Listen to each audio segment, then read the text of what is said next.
இன்னைக்கு தமிழ்நாடு மட்டும் இல்லாம ஒட்டுமொத்த இந்தியாவுமே நம்ம கங்கை கொண்ட சோழபுரம் கோயில் பத்தி தான் பேசிட்டு இருக்கு. அதுக்கு காரணம் யாருன்னு பாத்தீங்கன்னா பாரத பிரதமர் நரேந்திர மோடி அவர்கள் தான்.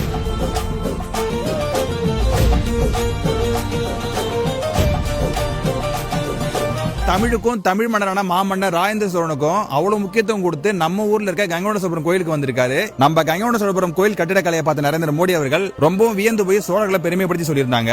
புதிய இந்தியாவிற்கான வழிகாட்டி நம்ம சோழ சாம்ராஜ்யம் அப்படின்னு சொல்லியிருந்தாங்க.